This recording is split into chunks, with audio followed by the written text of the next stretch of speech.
semuanya, kami dari kelompok 6 ingin mempresentasikan makalah kami yang berjudul Analisis Harga Pokok Produksi dan Strategi Pengendalian Biaya UMKM Warung The Real. Sebelum masuk ke pembahasan, kita mulai dari latar belakang usaha dulu yuk. Nah, UMKM Warung The Real sendiri adalah usaha rumahan yang memproduksi es lilin. Didirikan oleh Ibu Tri Susanti pada tahun 2024 dan berlokasi di Jalan Kebonsari 3.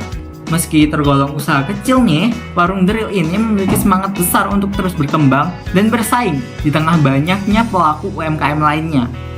Namun, seiring berjalannya waktu, semakin penting pula bagi pelaku usaha seperti Bu Tri ini untuk memahami cara menghitung harga pokok produksi atau HPP. Kenapa sih hal ini penting?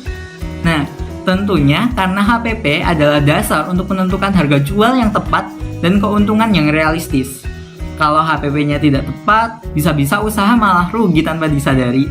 Nah, di makalah ini kami menganalisis HPP dengan menggunakan 3 metode utama.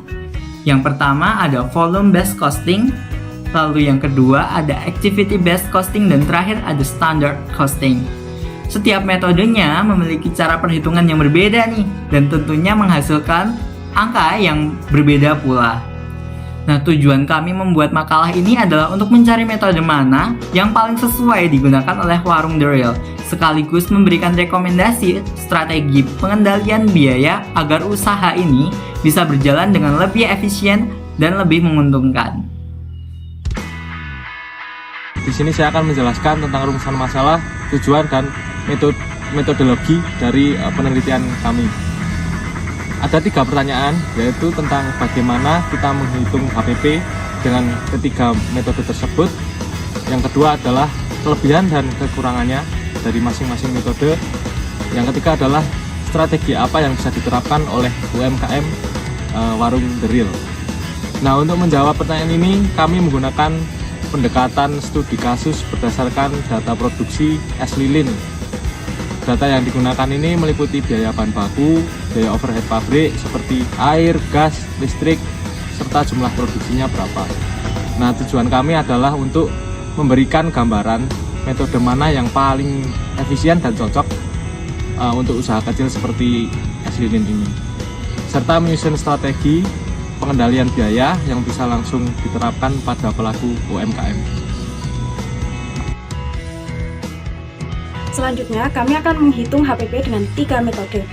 Yang pertama ada VBC atau Volume Based Costing, di mana total biaya produksi sebanyak Rp144.000 dibagi dengan 210 unit produksi, menghasilkan HPP sebesar Rp686 per unit. Metode kedua yaitu Activity Based Costing atau ABC, di mana biaya overhead pabrik dibagi berdasarkan aktivitas memasak sebanyak 80% dan packing sebanyak 20%.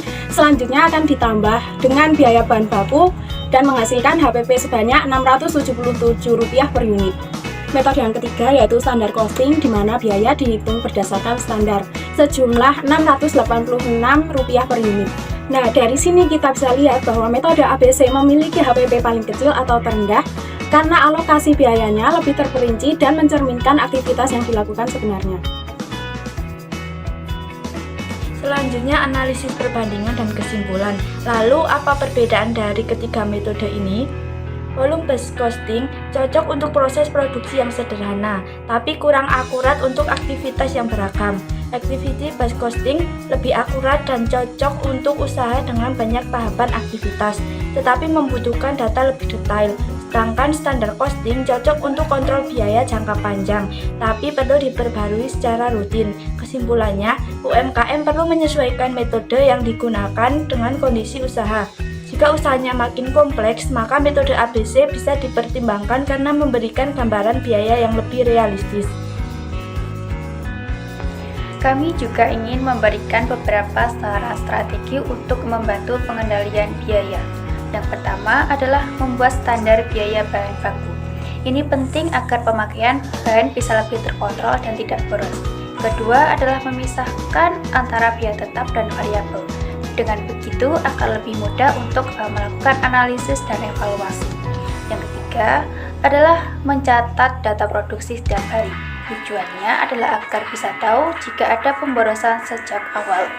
Yang Keempat adalah mengefisienkan aktivitas produksi. Misalnya adalah mengurangi produk dengan rasa yang kurang laku. Yang kelima adalah menyesuaikan harga jual jika perlu, terutama jika margin keuntungannya terlalu kecil. Sekian presentasi dari kelompok kami. Semoga bermanfaat dan bisa menjadi inspirasi bagi pelaku UMKM dalam mengelola biaya dan keuangan usahanya. Terima kasih. Wassalamualaikum warahmatullahi wabarakatuh.